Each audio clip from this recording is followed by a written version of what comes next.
지금 단적인 예로 구역 같은 경우에는 내년 2월 입주예요. 그러니까 이제 사실 1년 1개월, 2개월밖에 안 남았어요. 그죠. 입주 때까지. 근데 지금 들어가도 안전마진이 5억입니다. 그러니까 여기는 연간 수익이 5억이 넘는 거예요.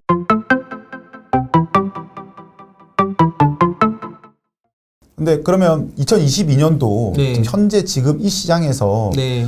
전망이 가장 괜찮은 재개발 지역 뭐 이런 게 보면은 뭐 소액 투자부터 뭐 투자가 많이 드는 투자 있잖아요. 네. 혹시 보시는 곳이 있을까요? 저는 이제 서울 투자 전문가다 보니까 네. 서울을 먼저 말씀을 드리면 네.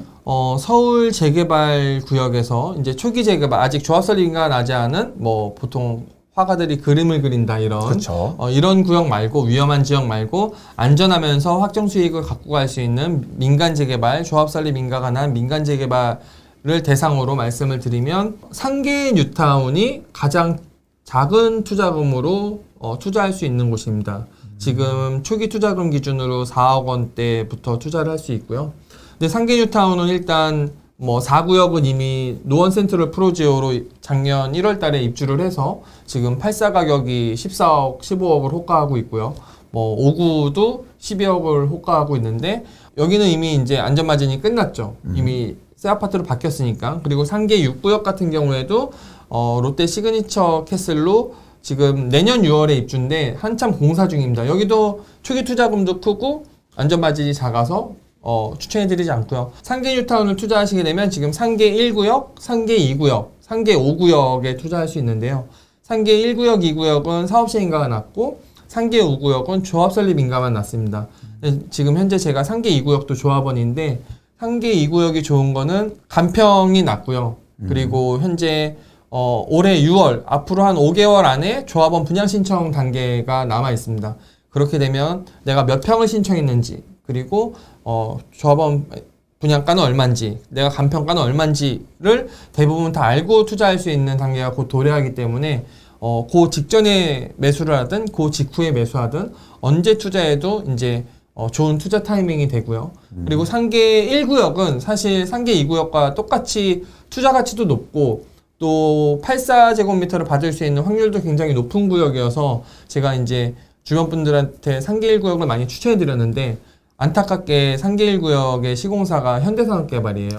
최근에 이제 그런 이슈 때문에 상계 1구역은 제가 추천을 해드려도 많이 불안해 하시는 부분이 있고 상계 5구역은 입지가 너무 좋고 상업 양쪽 대로변을 끼고 있어서 초역세권에 이제 사업성도 좋은데 모든 게 다 좋지만 단점이 속도가 느리다. 그러니까 내가 장기적으로 한 4억 원이라는 정도의 돈을 투자해서 최종적으로 한 6억 원 이상의 돈을 한 8년, 9년 만에 얻을 수 있는 구역이긴 하지만 속도가 느려서 내가 실거주나 아니면 초보 투자자분들이 이렇게 처음 투자하기로는 너무 단계가 많이 남았기 때문에 그런 거 감안하면은 또 5구역도 괜찮고요. 그래서 상계 뉴타운이 일단은 4억 원대 중에선 가장 괜찮고 4억 원에서 한 6억 원 정도로 올라가면 지금 강남 3구에는 재개발 구역이 딱 한 곳밖에 없습니다. 어딘가요? 예, 강남구 서초구는 재건축 단지밖에 없고요. 이제 송파구 끝자락에 거여마천 뉴타운이라고 있는데 거기 마천 3구역, 마천 1구역이 이제 마천 3구역은 조합 설립 인가가 났고 마천 1구역은 올해 조합 설립 인가가 날 예정인데 두 개 다 입지가 너무 좋고요. 그리고 지금 투자금이 6억 원대로 들어가면 사실 강남 3구의 새 아파트를 초기 투자금 6억 원대로 투자할 수 있는 거 이거 사실 말이 안 되는 거거든요. 그렇죠. 물론 시간과의 이제 싸움이 남아 있고 하지만 입지가 좋고 그리고 지금 현재 거여마천 뉴타운이라고 하는데 거여는 끝났어요. 거여 2-2 구역이 송파 센트럴로 지금 이미 8사 가격이 17억 5천 18억을 하고요. 왜냐면 송파 시그니처 캐슬이 다음 달에 입주인데 여기도 18억 가까이 8사 가격이 이미 새 아파트로 다 끝났고 거여는 이제 마천에서 속도가 제일 빠르고 대장주는 마천 4구역이거든요. 근데 마천 4구역이 입지도 제일 좋고 위례 신도시 바로 앞에 그리고 최근에 브랜드가 시공사 선정이 됐는데 DH 현대건설 하이엔드 브랜드가 들어와서 사실 DH 브랜드는 뭐 대치동이라든지 강남의 핵심 입지만 들어오는 브랜드인데 마천 4구역에 입찰을 해서 시공사 선정이 됐다는 것은 시공자 측에서도 마천이 그렇게 송파구 끝자락에 있지만 여기는 입지가 송파구니까 인정해준다라는 뜻이거든요. 그쵸. 그래서 근데 마천 4구역은 사실 10억 원 내외의 돈이 필요하기 때문에 6억 원 정도로는 속도가 살짝 느린 마천 1구역, 3구역 정도가 굉장히 좋아 보이고요. 8억 원대로 넘어가면 신당 8구역이라고 있는데 신당 8구역. 예, 여기는 이제 서울시 중구에 있고요. 지하철역으로 따지면 청구역, 5호선, 6호선 더블역세권이고요. 단지랑 여기 연결되는 초역세권인데 최근에 여기 브랜드가 DLENC인데 대림산업인데 아크로로 브랜드가 변경됐습니다. 구독자분들 아시다시피 대한민국의 가장 비싼 아파트들이 다 아크로 브랜드를 달고 있거든요. 아크로 리버파크, 아크로 리버하이, 뭐 아크로 타워스퀘어 이렇게. 그래서 여기도 아크로로 바뀌었고 입지가 너무 좋고 또 단계도 사업시행가 받고 조합원 분양 신청이 끝난 단계이기 때문에 내가 간평가가 얼마고 프리미엄이 얼마고 또 지금 들어가는 돈이 얼마인지 다 알면서도 하이엔드 브랜드를 선점할 수 있는 구역이기 때문에 신당 8구역이나 아니면 최근에 청량리가 뜨고 있는데요. 그렇죠. 청량리가 기존에도 6개 노선이 통과되고 있는데 여기 이제 GTX랑 뭐 면목선 뭐 이런 게 들어오면은 10개 노선이 향후에 들어가게 되는 곳이고 이제 청량리의 가장 큰 호재는 스카이 L65라고 청량리역 바로 그 예전 집창촌 자리에 롯데건설에서 65층 아파트가 지어지고 있어요. 근데 제가 지난주에도 임장을 갔다 왔는데 1층부터 세봤어요. 지금 몇 층까지 올라갔는지. 내년 입주인데 65층 중에서 54층이 55층까지 올라가 있더라고요. 그래서 강북에 65층 아파트가 지어진다는 게 이제 이게 엄청난 파급 효과가 나타나기 때문에 청량리에 6구역, 7구역, 8구역이 있는데 여기도 이제 그 정도 투자금으로 들어갈 수 있는 곳이고요. 10억 원대로 넘어간다 하면 제가 항상 제 수업 시간이나 다른 채널에서도 말씀드리는 게 노량진 뉴타운이 향후에 가장 좋아질 곳이 10억 원대에서 가장 좋아질 곳은 노량진. 강남 한강 이남에서는 노량진이고 한강 이북에서는 미래 마레프나 경희궁자리가 될 곳이 이제 부가현 2구역, 3구역. 여기도 두 구역 다 사업 시행가를 받았고요. 뭐 마포레미안 프로지오나 경희궁자리 이 두 개 단지 역시 뭐 도니문 뉴타운 1구역, 아이온 뉴타운 3구역 재개발을 통해서 새 아파트가 된 단지들이거든요. 근데 여기가 사실 다 미분양 났었잖아요. 네, 근데 그쵸. 그때 84의 분양가 6억 원이 너무 비싸다. 그래서 고분양가 논란을 일으켰는데 지금 21억이에요. 재개발을 통해서 뭐 한강 이북에서 한강 이남에서 제일 10억 원대로 제일 좋은 데는 뭐 미래 마레프나 이런 데 선점할 수 있는 데가 부가현 2구역, 3구역, 노량진. 그리고 좀 전에 말씀드렸듯이 내가 투자금이 15억 이상이다 라고 하면 재개발 탑3인 흑석, 성수, 한남 이 세 개 중에 하나를 들어가야 된다고 보고 있습니다. 지금 책에서 보여주신 거는 네. 어쨌든 이 책이라는 걸 쓰다 보면은 6개월이 지나든 1년이 지나잖아요. 근데 책에서 해주셨던 거는 이미 피가 많이 상승을 했어요. 그렇죠. 네. 그러면 현 시점 여기 단계가 많이 지나가는데도 불구하고 지금 매수해도 유효할까요? 그 전략이?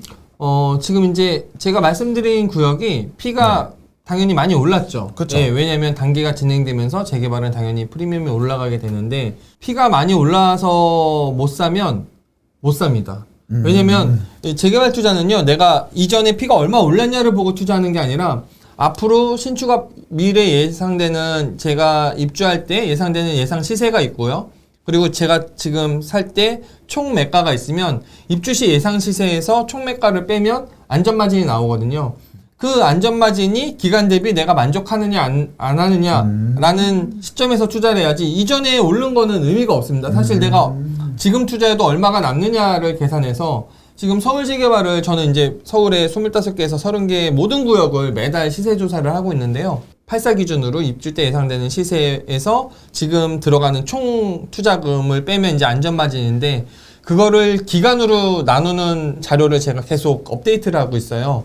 그렇게 되면 뭐 안전마진이 9억인데 뭐 9년 남았다 그러면 1년에 1억씩 버는 셈이 되는 거고 안전마진이 5억인데 10년 남았다 그러면 1년에 5천만 원씩 버는 셈이 되는 건데 제가 그 수치를 계속 업데이트하고 있는데 서울의 재개발 구역들이 평균 1년에 6천에서 뭐 많은 구역들은 1억 5천까지도 연간 버는 그런 기준으로 잡히고요. 지금 단적인 예로 흑석 3구역 같은 경우에는 내년 2월 입주예요. 그러니까 이제 사실 1년 1개월, 2개월밖에 안 남았어요. 그죠. 입주 때까지. 근데 지금 들어가도 안전마진이 5억입니다. 그러니까 여기는 연간 수익이 5억이 넘는 거예요. 5억 5천이 되다 보니까 1년에 사실 저희가 근로소득으로 5억을 벌기에는 못 벌죠. 예, 그리고 사실 5억을 벌려면 뭐 9억 이상은 벌어야 실질 소득이 세금 빼고 5억이 되는 건데 안전마진 자체가 흑석 3구역 같은 경우 물론 투자금이 17억 정도 들어갑니다. 흑석 3구역은. 그렇지만 지금 흑석 3구역을 투자하시게 되면 리버파크 자이라는 최상급지에 1800세대의 수영장 단지 내 수영장까지 있는 그런 새 아파트를 청약 통장을 쓰지 않고 살 수 있는 데거든요. 그러다 보니까 지금 서울 재개발을 내가 청약 가점이 없어도 어느 정도 초기 투자금만 있으면 뭐 어느 구역이든 제가 선택해서 들어갈 수 있고 최근에 올랐던 프리미엄보다는 내가 지금부터 투자해서 먹을 수 있는 안전마진이 다 나와 있기 때문에 거기에 만족한다 그러면 투자 결정을 하시는 게 좋지 않을까. 포인트가 다른 거죠. 보면 네. 이제 그 전에 올랐던 거는 그는 인정해줘야 되는 거고 맞습니다. 향후에 내가 어떻게 될 건지에 생각하셔야 되는 거죠. 네. 사람들이. 근데 그 생각 안 하고 지금 많은데 너 불안한 거 아니야? 그게 아닌 거죠. 아니야, 그게 아니야. 그 대신 그만큼 장이 좋았고 올라왔었잖아. 네. 그걸 인정해줘야 돼. 인생을 살면서도 과거에 대한 걸 인정해주고 우리 미래를 보고 살아야 되는데 네. 많이들 그 과거에 집착하다 보니까는 그런 얘기를 많이 하시는 맞습니다. 것 같아요. 보니까는. 그러면 우리가 지역 매수 전에 네. 우리가 매수를 할 거야. 그때 가장 중요하게 따져봐야 할 뭐 대표적으로 한 세 가지 정도가 있을까요?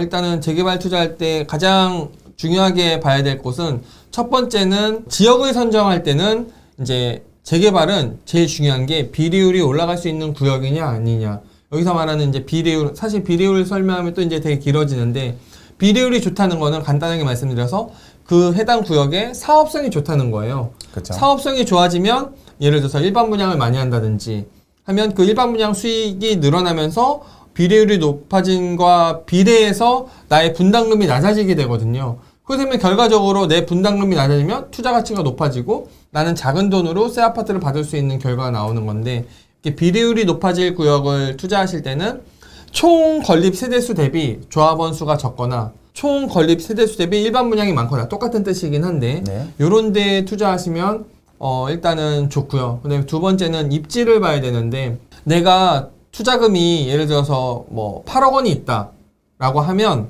요거를 4억 원씩 나눠서 상계 하나 투자하고 장외 하나 투자해야지. 재개발 투자는요, 여러분 분산 투자가 의미가 없습니다. 일단은 내가 투자할 수 있는 그 돈으로 갈 수 있는 최상급지를 가야 돼요. 8억 원이면 8억 원으로 갈 수 있는 데 가야지 분산 투자하시면 안 되고요. 10억 원이면 3억 원짜리 3개나 5억 원짜리 2개가 아니라 10억 원으로 갈 수 있는 최상급지를 투자하는 게 지금 다주택자들의 어떤 중과세를 면하는 방법이기도 하고 향후에 내가 자산이 늘어날 수 있는 여러 가지 면에서 제가 투자를 해보니까 그렇게 내가 투자할 수 있는 곳에 최상급지 즉 아까 말씀드린 제가 4억부터 17억까지 말씀드렸는데 해당 내가 투자금이 어느 구역에 있는지를 파악하시고 그 투자금으로 들어갈 수 있는 비례율이 높아질 구역 즉 일반 분양분이 많거나 전체 세대수 대비 조합원이 적으면서 급지가 높은 곳으로 투자를 해야 되고 세 번째로는 이제 마지막으로 개발 호재나 뭐 이런 지역 호재들이 있으면 좋은데요. 뭐 예를 들어서 상계뉴타운을 보면 상계뉴타운의 개발 호재는 지금 당고개역이 4호선이 마지막 종착역인데 이게 이제 별내역, 별내가람역으로 연결되면서 8호선이 또 연장이 돼요. 그렇죠. 그러면 8호선이 또 잠실까지 한 번에 가기 때문에 이런 개발 호재 그리고 상계뉴타운에서 가까운 세정거장만의 창동역이 있는데 창동역 개발 호재 창동역 자체에 이제 아레나가 들어오면서 뭐 K-팝 공연장이 들어오고 창동역 자체가 지금 4호선, 1호선이지만 KTX랑 GTX가 들어오고 가장 막히는 도심 고속도로인 동부간선도로가 지하화되고 이런 이제 각종 호재들이 있어서 제가 아까 상계뉴타운을 추천해 드린 거거든요. 거기다가 상계역에서 왕십역으로 연결되는 동북선 경전철이 2025년도에 개통이 되고 이런 호재들 보면은 아까 노량진 같은 경우에도 서부선이 들어온다든지 노량진 역사개발, 행정타운 개발 이런 호재들이 있습니다. 재개발 구역마다. 그래서 그 호재들이 많은 구역도 향후에 투자 가치가 높은 구역이라고 할 수 있죠. 그럼 세 가지로 그러면은 첫 번째로는 비례율이 올라갈 수 있는 좋은 사업성이 좋은 구역. 네. 그리고 두 번째는 내 투자금에서 가장 급지가 높은 구역을 선택해라. 그리고 세 번째는 해당 구역에 호재가 많은 구역들로 들어가라. 그렇죠. 세 가지가 되겠네요. 살 때도 세금이고 팔 때도 세금이고 네, 보유도 갖고 세금이다. 네, 맞습니다. 그럼 이런 것들을 어떻게 하면 우리가 세이브하고 좋은 투자를 할 수 있을까요? 요거는 이제 간단하게 말씀드리면 재개발에 일단은 취득세를 줄일 수 있는 방법 네. 말씀드릴게요. 일반적으로 저희가 무주택자들은 관계가 없지만 1주택자가 두 번째 주택을 살 때는 취득세만 8.4%가 되고요. 그렇죠. 또 2주택자가 3주택을 구매하게 되면 12.4%의 취득세, 그리고 법인은 무조건 12.4%. 네. 이렇게 정해져 있는데, 재개발 투자는요, 내 주택수와 상관없이, 무허가 주택을 사거나, 상가를 사거나, 나대지 또는 도로를 사게 되면 4.6% 고정입니다. 취득세가. 그렇죠. 그럼 그 물건을 선택함으로써 내 취득세를 줄일 수 있고요. 보유세 같은 경우에는 사실 보유세 이슈가 굉장히 요새 큰데 공시지가가 올라가고 공시 가격 비율이 올라가면서 지금 신축 아파트를 소유하고 있다 그러면 보통 20억짜리 신축 아파트를 갖고 있으면 1년에 보유세가 1,500에서 2,000 정도가 나오는 시뮬레이션이 있거든요. 근데 이 미래 20억짜리가 될 재개발 물건을 빌라로 사면 신축 아파트가 되기 전까지는 빌라의 공시가격이 낮기 때문에 보유세가 2천만 원 낼 거를 100만 원만 내면 되고요. 근데 이 빌라 중에서도 또 관리처분인가 이후에 2주 철거가 되면서 멸실 신고가 되면 주택 부분이 빠지고 토지만 내게 되기 때문에 재산세가 50만 원이 되고요. 거기다가 무허가 주택은 사실 땅도 내 땅이 아니고 건물도 무허가로 등기가 안 된 건물이기 때문에 재산세가 뭐 거의 10만 원, 5만 원 이렇게 되고요. 또 사람들이 모르는 게 도로 매물을 사면 입주권이 나오는데 도로는 또 재산세가 0원입니다. 일례로 저랑 친한 노량진 1구역에 중개사분이 계신데 노량진 1구역은 84가 기준점이 한 8년이나 9년 후에 입주할 것 같은데 30억까지도 볼 수 있는 정말 최상급지거든요. 노량진 1구역이.